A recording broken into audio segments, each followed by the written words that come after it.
everyone, it's Michelle the Prophet. If you came across this video, this reading is for you. It is a pick a pal video, okay y'all? And the topic is going to be surrounded by like family drama.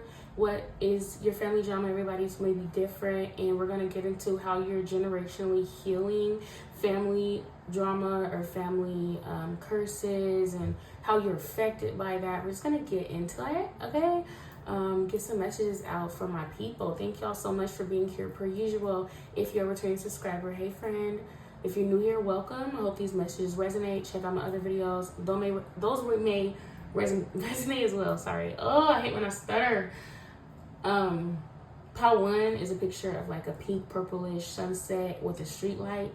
Pal 2 is a picture of a beach and like a beach crowd with the ocean. And then Pal 3 is another street view of like a suburban neighborhood with like a pink sunset. Okay, so whichever one sticks out to you the most. I'm gonna get some healing messages out tonight. I can already feel it.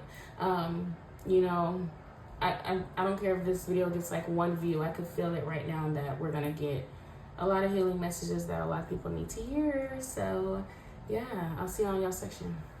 Bye. Hi, Pal 1. If you chose this photo right here, this section of the video is for you. Y'all, I was just talking to myself this whole time, but it's okay. That's why I already have a card out, because I thought that I was recording, but I wasn't, okay? So I'm getting that for Pal 1, and I'm so sorry you missed out.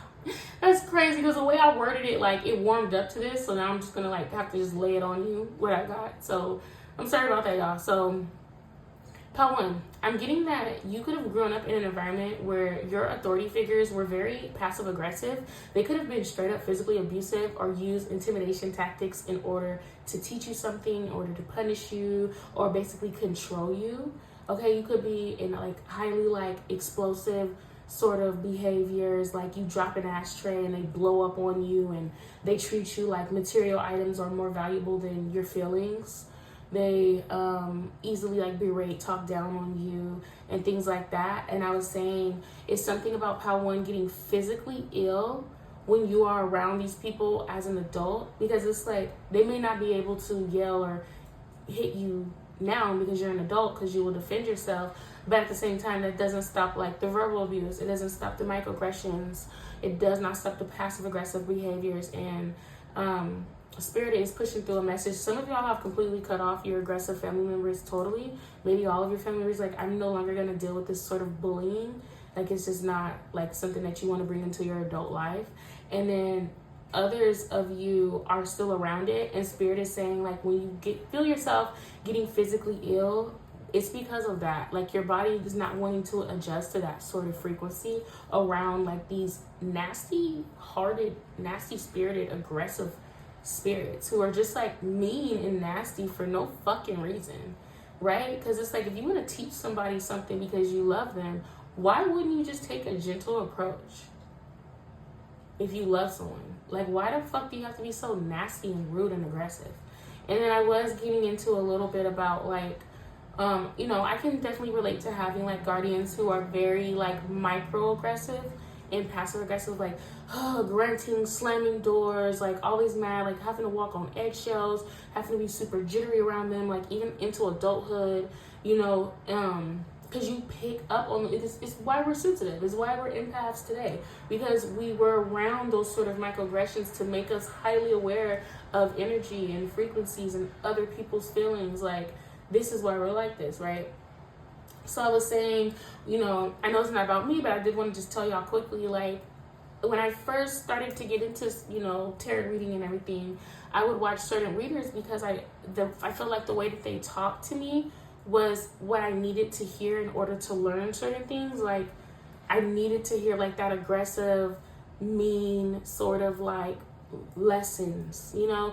And now as an adult, I'm like, nah, I don't listen to those sort of readers anymore, because like, I'm really wanting to surround myself with like gentler, kinder people. You know, it's like, if you want to teach somebody something, like, you don't have to do it so nasty. Like, you don't have to be so nasty, you know? And I understand that that's just how some people are. And I understand sometimes I could be aggressive and nasty, you know? So I'm not calling myself perfect, but as far as like, I feel like Pal 1, you could definitely relate to that as well, okay? So Yeah, it's something about that. And it's something specifically about microaggressions. Like just being unnecessarily rude and like just no longer wanting to surround yourself by all that fucking drama. Because that, yeah, we only got one card in and those were just all intuitive messages, but we're going to see what else comes out. Yep, we have the Six of Pentacles. This is reciprocity, equal give and take amongst partners. It's something here about your family possibly putting things over your head because like they could have helped you financially at some point in time, or they raised you, or they fed you, clothed you when you were in need, and they're still dangling that over your head, or something about you still giving to these people, which is like why like you're still like attached to them, or you feeling obligated to have a relationship with certain family members. Even though like you don't really agree with how they talk to you or how they operate, like you don't agree with them as individuals, but because they're your uncle, they're your auntie, they're your brother, they're your cousin, mother, father, it's like, well, you feel obligated to do it. And it's like, what the curse that's here is like you constantly feeling tied and attached to a situation and constantly needing to pour into it, and even though it's not like a true investment because you don't want to pour into these people. So it's like how you were going to break that curse is by no longer giving to situations that don't feel right spiritually, no longer entertaining family members that you don't vibe with, like you're just around them just because y'all are blood relatives, because that is ultimately what's blocking your blessings. Sorry, y'all.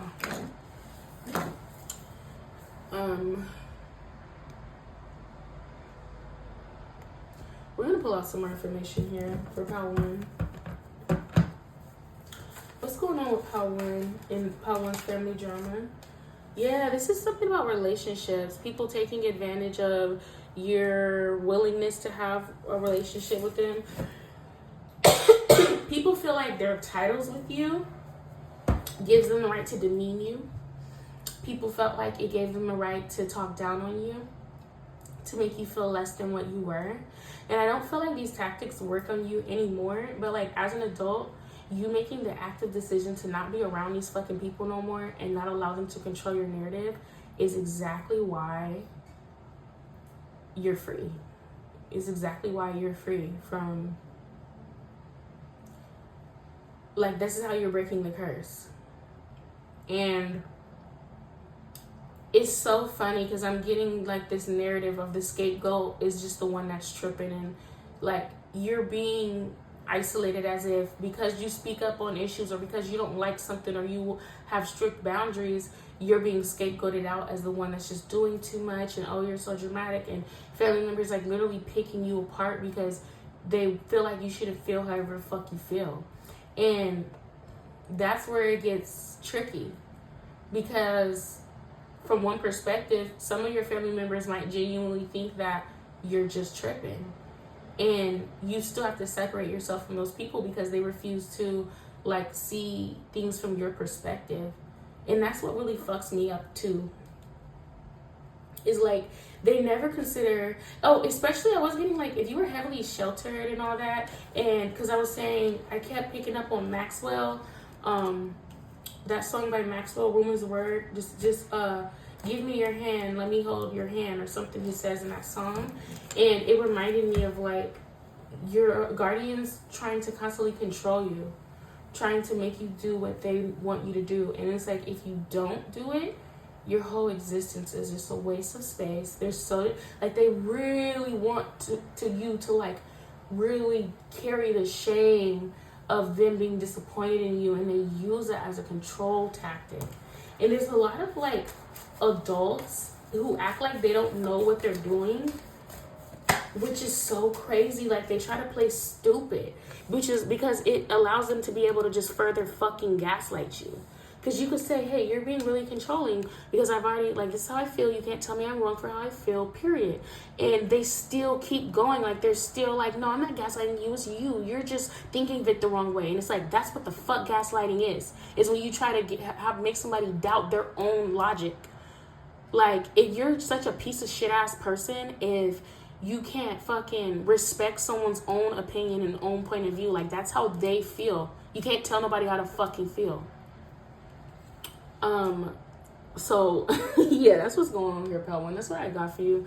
I hope that resonated. I hope that made sense. I don't know. I feel like I should kind of keep going, because there's something about you taking a chance to move away from this. And actually, you had to build your own confidence to be able to go after your dreams and go after the things that you want. Because, like, no one, like, your guardians just did not pour into you in a way that would make you more confident in your decisions. So, like, once you became an adult, you had to kind of, like, learn how to do that yourself. And it's like, when you go back into these environments, it kind of takes you back to a place where you were being berated. And it ultimately, it blocks your blessings. It gets in the way of your current genuine relationship that you have with others, like your healthy relationships, like your partners or your friends and stuff like that. All right, but I'm just in that there. Thank you for coming this far with me. I love y'all. Bye. Hi, Pal 2. If you chose this photo right here, this section of the video is for you.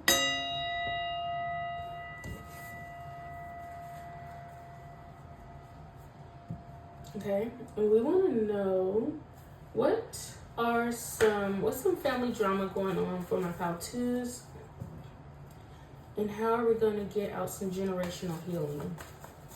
Thank you so much. So we got, first and foremost, 7 of Coins. The more that you are pouring into yourself, cultivating the environments that you want for yourself, you knew that if you were to step away from certain ideologies that your family tried to, like, bestow or drop down to you, you knew that you would have the strength to kind of build this sort of environments that you want for yourself, but you had to, like, let go of that latch. It is something about you always knowing that the universe was going to have your back. You, Pal 2, could prioritize your relationship with the universe more than you prioritize any, like, family. Some of you may be orphans, or if you're not an orphan, you have the same pain as an orphan, because you could have been, like, neglected or abandoned or left to kind of take care of yourself. And that's really all you know how to do, is really take care of yourself, Pal 2, because this journey of yours have really just, like, taught you how to do that. I don't think you would have gotten much nourishment if you wouldn't have learned how to nourish yourself, which is a really sad thing to just think of, like, from the perspective of a young person having to take care of their own. But at the same time, you see it as, like, a really beautiful thing, because you feel extra loved by the universe. You feel extra special and extra lucky, basically, to have this relationship with the universe. So what's some family drama? Because so far, all I see is you, Pal 2. You're just separating yourself from the family drama. You're not letting it reach you. Oops. I dropped some cards. Let me see. I'll put it back. But it was the 2 of Cups and the 2 of Flags. This is a decision.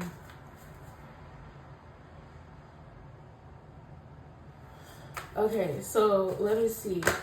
What is going on with Pal 2? Yeah, something here about insecurity.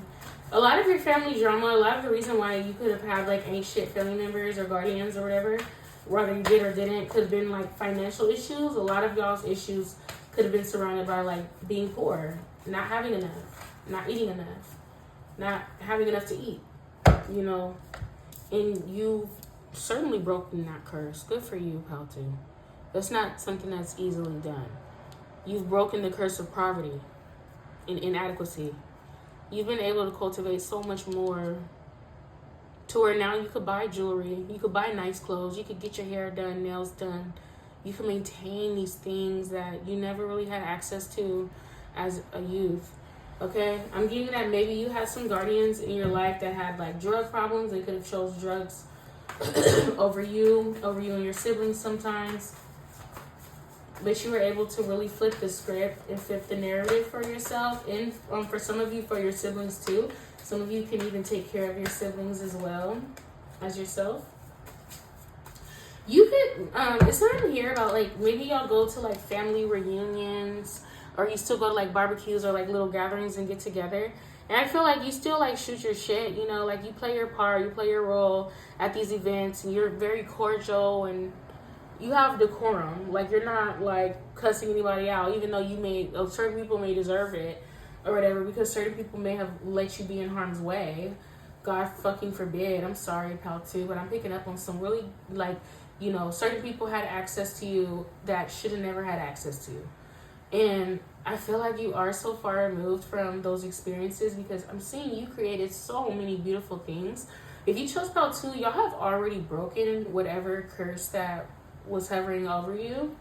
But there is something about like when you have to come around these people, you're having to mask, or you're having to like put on some sort of suit that like kind of guards you. Or not necessarily guards you, but it helps you blend in more easily. Because like if you were to show up as your authentic self, you would stick out like a sore thumb.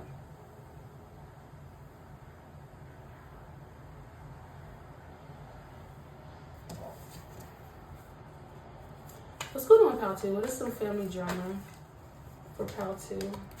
Thank you so much. Yeah, you could come from like highly religious. You could be more spiritual with it. Your family tries to berate you. They try to treat you like you're a fucking demon. You could be a tarot card reader like your gal.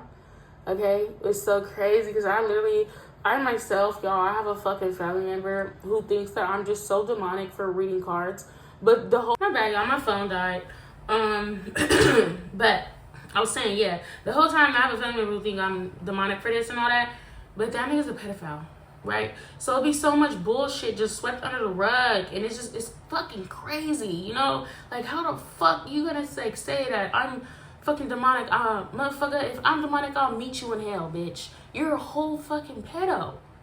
Like, there's like proof, and the family knows, and this nigga still be around and shit. Like, that's why I don't even fuck with my family. And I'm not saying this about me, but it's such a pattern where it's like so much bullshit gets swept under the rug, and then it's like, you're the one person who speaks up on it, or maybe you don't even fucking say nothing. You let motherfuckers live just like everybody else in the family, but still, nobody wants to let you live, though. Like, they still want to look at you, mean mug you, look at you up and down and shit. Even though, like, bitch, you're a whole fucking pedo. Like, what the fuck type shit is this? But those people will be more welcome in family spaces than you are. Pathetic, right? It's crazy how the scapegoat works, how being scapegoated works. You got, a lot of the family drama really has to be with, like, you having to break away and really figure out who the fuck you want it to be. Now I'm hearing, no one don't wanna be no one but me. And I ask myself, who do I wanna be? Do I wanna throw away the key and invent a whole new me? And I tell myself, yeah, you don't wanna be like these motherfuckers, okay? I'm sorry with my pitchy ass singing voice, but you don't want to be like these other motherfuckers, okay? You wanted to be yourself, and before you could even develop and learn who the fuck you was, you had people telling you what to do, what to think, how to feel, how to act, and all this shit, man. It's like, bro, before you could even figure out who you were, you know, you had to separate yourself and take care of yourself in a way. You really found who you were through your friends. I heard through friendships. A lot of your chosen family members were just so helpful on aiding like your own healing journey. You were able to be so vibrantly yourself. You could be queer. Yeah, a lot of you can be LGBTQ plus community. If not, you're just different, period. And you always like have been. And as an adult, like, you have so many family members still mad at you to this day for choosing to pour into yourself in a different way, right? It's like they never wanted you to be confident in who you were. But you're healing that by, like, you live your motherfucking life. Like, Pal 2, I'm getting, you're very happy-spirited, whereas, like, a lot of your family members choose to just be fucking miserable and pessimistic, and which is, like, probably why sometimes that manifests through poverty and stuff like that. You know, poverty is really fucked up. I'm not blaming poor people for being poor, But in this scenario, you just decided to have a more positive outlook on life in general, right? And that's what bugs a lot of your family members. This is how you're really breaking the curse with your family. The more that you are just like relentlessly yourself in that way, it really bugs them. But every time you have fun, every time you're just flamboyantly you're breaking those curses and not like unnecessary drama. All right, so that's what I got for you, pal 2. I hope that resonated. Thank you for coming this far, me, and I'll talk to y'all later. Bye. Hi, pal 3. If you chose this photo right here, this section of the video is for you. Oof. Oopsies. Sorry.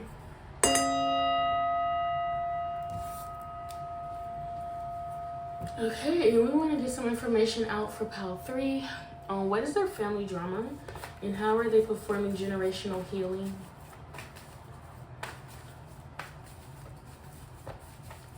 What is pal 3's family drama? And how is pal 3? Uh-oh. Your drama could have a lot to do with choosing the wrong man, being heartbroken, chasing. Maybe a lot of women in your family are like pick-me's. Not to disrespect any of y'all. But yeah, you're definitely breaking that curse on relationship conflict. Maybe your mommy, chose possibly like the wrong husband or the wrong dad for you. And you are actually with somebody who's a really good man. You broke that curse. I know I sure did. Whew. I dodged a bullet. Thank God. Thank Lord. Thank you, Lord. Yeah, so, this could be a scenario where you eventually chose yourself. You knew your own personal self-worth and you were able to break away from, like, chasing just overall the wrong things. And this is especially in the romance department. Like, maybe you have a family that comes from a lot of domestic violence. Like, family domestic violence. Like, where not only is the man or the woman beating up on their spouse, but they're also beating up on the kids, too. And the grandpa was like that, too. And the great-grandpa was like that, too. Drinking and only happy when they drunk and shit. Only fucking, and then alcohol is a depressant, so it's like they could be happy momentarily, but it's just like temporary because long term they're just mean as fuck. Yeah, I'm hearing drug addiction. You could have overcame drug addiction. Addictive, like maybe you have like the trait for addictive personality because of your family, and maybe a lot of people in your family are addicted to drugs, or if not drugs, alcohol. Something about alcohol. Okay, a lot of like liver disease, liver failures, and kidney disease and shit could run in your family, and you were able to break that. You have people, it's crazy because I feel like there's really no beef between you and your family. It's just like, you just don't want to be like them. It's like, I love you, Grandpa. I love you, Meemaw. I love calling you and talking and chopping it up. But I don't want to be nothing like you. I do not want to live the life that you lived at all. Like, it could be like that, where it's like you really do love your family and they love you. But it was certain things that you couldn't overcome. You got elders in your family so proud of you. You grandma's baby. You got you grandpa's baby, one of them.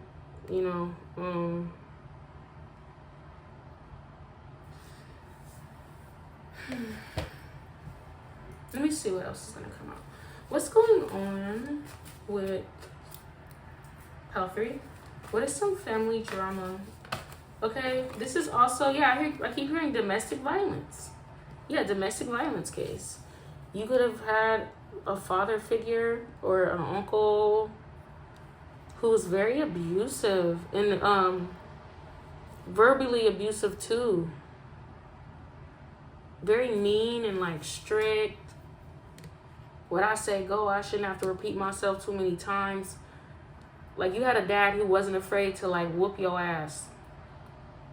My daddy only whooped my ass one time and never did it again. And when he was done, we cried together. We cried together. Because I was this baby girl. Like, I feel like, I don't know. I might be following gender roles when I say this, but I really do feel like the mom should give the whoopings. Like, because, like, if you're going to whoop your kids at all, because you really shouldn't be whooping your kids at all. I don't whoop my kids. I put their ass in the corner. I might tap their butt, like, if they run into the street or something, just so that they'll know, like, don't do that ever, you know? But I don't just whoop them just because they get on my nerves. Like, no, you know? But yeah, I'm not even going to get into that. I'm so sorry, y'all. I talk so fucking much.